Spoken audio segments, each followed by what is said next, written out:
Hello, Rivals fans, and welcome back to the Rivals Report, the show that gets you up to speed on Rivals esports news in a nice bite-sized package. My name is Diatonic, and this is the Rivals Report number 42 for the week of March 30th, 2026, powered by Gamer Advantage. On this week's report, the 2026 season of Marvel Rivals Ignite is in full swing. The Americas and EMEA regions just wrapped up week 1 of the preseason, and we've got all the headlines you need to get caught up. We're also bringing you some bonus team profiles on the Ignite guest teams to help you meet even more of the competitors for this season.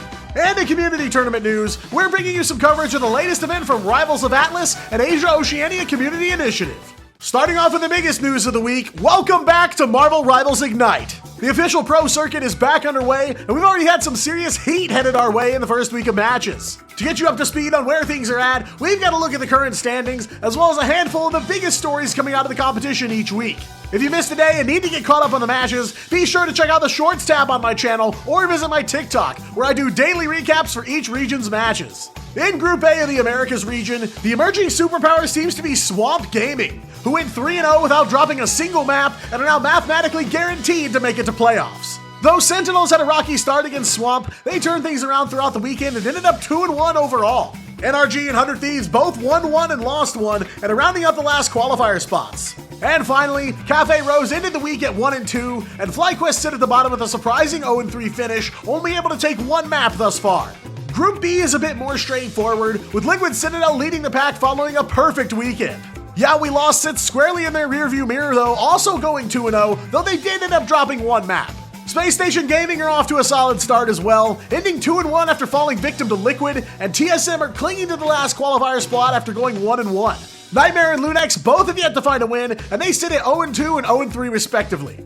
As we've already alluded to, one of the biggest stories coming out of the Americas region is just how strong Swamp Gaming is looking. This team consists of the core of Doom Crew, who are the faction that took first place in the Season 5 MRC, and many of them were also part of the Team Nemesis squad as well. At this point, they are mathematically qualified for the playoffs, and seem to be speeding towards a potential confrontation with Liquid if things continue as they have been.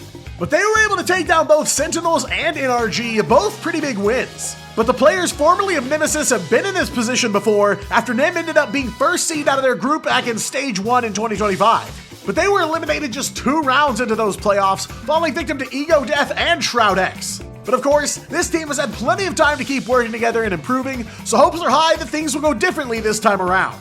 Another big story so far is that of FlyQuest. With a large part of their previous core leaving for Liquid Citadel, the team has undergone some reconstruction, bringing in Tuzi, Melio, and Ken from EMEA, as well as rounding out the squad with Jolly. It's been a tough first week, losing in an upset against Cafe Rose, then facing defeat at the hands of Sentinels and 100 Thieves afterwards. But the question that's been a buzz online is, what exactly needs to change? Or what is the real issue plaguing the team at the moment? Ping issues certainly play no small part in their losses, as they didn't fly in their import players, so many of them are playing on 100 ping and higher. But there's also a big question of chemistry. How well do they get along being so far apart? Have they bonded enough to trust and lean on one another? FlyQuest struggled early on in the 2025 season as well, so it could very well be that they're a team that catches up in the late game, but only time will tell. Don't forget, at one point during the Grand Finals LAN, some members of this current FlyQuest squad were the last hope for the Americas region. And one other story to look out for later this week regards the returning Sentinels roster. After missing the Grand Finals LAN last year, the org announced they'd be pausing their Rivals operations, but return this year as a partner team, and with a good chunk of their original core. They had a rough start in an 0-2 loss against Swamp, but have looked a lot better in subsequent matchups against FlyQuest and Cafe Rose. But the hardest part of their preseason group schedule is yet to come, as they'll be facing off against both 100 Thieves and NRG this week. It does seem like they need at least 1 more win in order to make the playoffs, so they'll have to answer how they handle these even tougher teams. The pressure's on, and it's definitely set to be a make or break week for Sen, along with several other Americas teams still on the bubble. Now turning to the EMEA region, Na'Vi are the first team to qualify for playoffs out of Group A after going 3-0 over the weekend. Team Heretics have also looked clean and clocked a 2-0 start to their season. We'll talk more about them shortly, but Shikigami have impressed as well, managing to clock a 2-1 finish after dropping a match to Na'Vi. And MRC qualifiers Alter Esports are holding the line at 1-2, with Team Peps and Pulsar Esports both being unable to pick up a match win in week 1. Over on the Group B side, 3 teams currently sit at 2-0 records: Team Vision, Rad, and the defending world champs Virtus Pro. Both Rad and VP didn't drop any maps this past week, leaving them with perfect season starts. Reason Gaming sits on the bubble with a 1-2 record, not mathematically eliminated just yet. Fire Strays and Crownfall currently sit below the cutoff, with both teams dropping all of their respective series in the first week of competition. Na'Vi have always been in the conversation as one of the strongest teams in the EMEA region, so it comes as little surprise they're already locked in for the playoffs. But some would argue their Week 1 schedule wasn't as challenging as it could have been, as they've still yet to cross paths with Team Heretics and defeated one team on the bubble and another below the cutoff. There are some rumblings about trouble in paradise with the team on comms, so it remains to be seen exactly where they stand out of the group stage. No doubt VP will test them, but there are some other tough squads like Rad out there that seem poised to at least make them sweat. And speaking of Rad, they come into the 2026 Ignite season with a new roster as well, featuring a mix of players from former squads like Final Dance and Chopped. And that team has been looking strong, taking 2-0 wins off both Fire Strays and Crownfall. But, like Na'Vi, the question of their schedule difficulty still remains. That'll be the question they have to answer going into Week 2, however, as they'll be facing off against Reason, Vision, and Virtus Pro in that order. So each day, the difficulty of their matchups increase, and seeing how they're not locked in for playoffs just yet, at least 1 or 2 of those matches will end up being must-wins if they want to make the cut. One other team worth mentioning after the first week of competition is Shikigami. Of course, Shikigami has been around in Rivals for a long time, though they've rotated through a few different rosters. This team, however, has been looking quite different, bringing together a mishmash of former players from OG, Foot Esports, Alcancia, and more. They had promising showings against Pulsar and Alter, and even managed to take a map off Na'Vi, bumping their stocks even higher. They'll round out the group stage by facing off with Peps and Heretics, and of course those matches will be must-wins. It's only been 1 week of preseason thus far, but things are already heating up. AMER and EMEA are both back in action again this coming weekend, but PAC Asia will be joining them for Week 1. I'll be on the Sunday broadcast alongside my co-caster CB, so be sure to tune in and check out some action from the Asia region. And of course, be sure to subscribe to the channel and check out my shorts to keep up with Ignite action every day of the week. You may have seen our Partners Assembled segment over the past few weeks, where we broke down the histories and rosters of the 12 partner teams in Ignite. We want to do something similar, but to help introduce the guest teams to you, especially considering several of them are coming out of the gate strong. These are teams invited directly into Ignite by NetEase, but don't have in-game bundles or relegation protections, but still entered straight into Ignite without needing to play through the MRC. From the Americas region, first and foremost, we wanted to introduce Swamp Gaming, the current #1 seed in Group A after Week 1. Swamp were founded all the way back in 2016, and have gone through a few different iterations in their lifespan. They've competed in a number of different titles over the years, including some hero shooters and battle royale titles, with Rivals now becoming their full focus title. As we mentioned during the last story, Swamp's roster consists primarily of the former core of MRC Season 5 champs Doom Crew, many of whom competed under the Team Nemesis banner at Ignite last year. So it's no wonder the team has come out of their first week of competition undefeated, as they bring a wealth of experience and chemistry to the table other teams simply can't match. Also returning to the Americas region as a guest team is Nightmare, who have been competing in Rivals since the beginning of the game. Nightmare known for competing in other hero shooter and FPS titles, but Rivals has become a staple for them as well, competing through Stage 1 of Ignite before taking a step back from the game. This new roster brings together players formerly of other squads like Dark Zero, Dreamland, and even FlyQuest. And while they've had a slower start here in the preseason, they're still working on building chemistry among this new roster and shouldn't be counted out.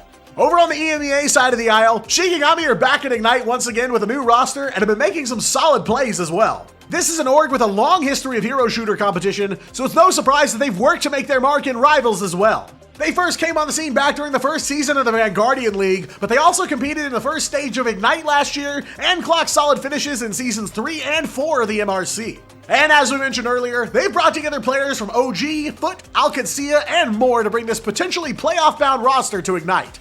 Team Peps is another name likely familiar to Ignite 2025 viewers, but they've got a brand new roster they're running this season. Like a number of the other EMEA guest teams, they have a history of competing at high levels in other hero shooter esports, so Rivals is yet another pillar of what makes this org tick. They're still in the hunt for their first Ignite match win, but this new roster brings together several rising stars from the EMEA region, formerly of teams like Dawncore, Crownfall, Foxhound, and more.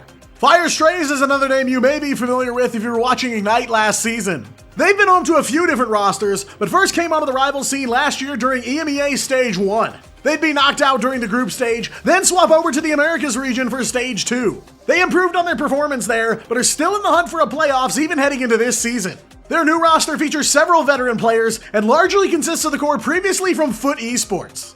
Team Vision are a brand new name to Marvel Rivals, but have already been making their presence known after just a week of Ignite. Vision are a younger org, being founded back in 2022, and have ran squads in other hero shooters and FPSs, so it seems to be a logical expansion for them to move into Rivals. They're primarily a Saudi Arabian team, bringing in players with experience in the Saudi E-League series of Rivals tournaments, formerly known as the Lions. So while it may be a somewhat new squad in the Rivals space, these are players that are not to be overlooked. Reason Gaming may be a new name in the Rivals space, but they're bringing a roster you may recognize from previous Ignite events. Reason were established way back in 2003, and now stand as one of the UK's longest running esports teams. They've competed primarily in shooters before, but have branched into fighting games as well. A chunk of their core comes from the previous Ignite competing team Insomnia, with a few players formerly of Lunex EU. This is a squad that's been hungry to get to the next level for a while now, and after a 1-2 start in the preseason, they're still not out of the running. And we have one more new org joining the fray as a guest team in Pulsar Esports, who've signed the former core of Dawn Core, who competed in Stage 2 of Ignite last year. Pulsar are a gaming peripheral company known for keyboards, mice, mouse pads, and so on, but they run a variety of esports teams and other shooters. They've expanded into a couple of newer titles as of late, one of which being Marvel Rivals. They're still in the hunt for their first Ignite win under the Pulsar banner, but certainly had their work cut out for them in their Week 1 schedule. Of course, these are just small snippets of what these orgs and teams have accomplished, but we hope this format will help familiarize you with some of the guest teams competing in the league. We'll continue with these through the Asia and Oceania regions as well, so be sure to subscribe to discover your new favorite team. And in community tournament news this week, we're bringing you the 4th entry in a tournament series called Rivals of Atlas, bringing together and celebrating creators in the Asia and Oceania regions through competition. It's all orchestrated by VTuber and Rivals partner Bakunawa, who just recently celebrated the 1-year anniversary of Rivals of Atlas earlier in March. Like a number of other Rivals creator tournaments, the 4th event, called Just for Vibes, called upon numerous VTubers in Asia and Oceania, celebrating a lesser known and underappreciated corner of the content creator world.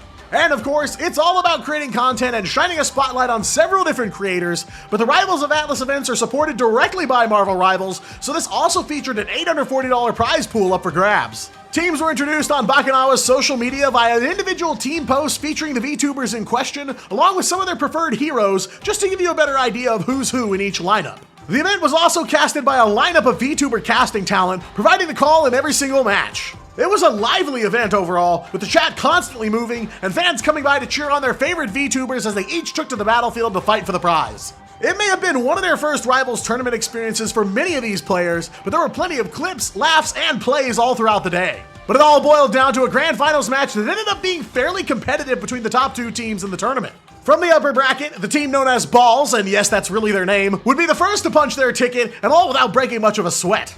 Their opponents, 3-2-1, had quite a run through the lower bracket, having to not only make it through 2 initial rounds, but they had to overcome the team that sent them to lowers in the first place, woes of unemployment. They'd built up a tsunami of momentum, one they were ready to take into that final fight with Balls. And that final showdown would kick off on Central Park for map 1, with Balls clearing the map with a cool 1 minute 2 seconds still in the time bank. 3-2-1 would battle it back though, clearing Central Park in response with almost 3 minutes as they headed into extra rounds. 3-2-1 would take it in the extras and start off the series with an early lead.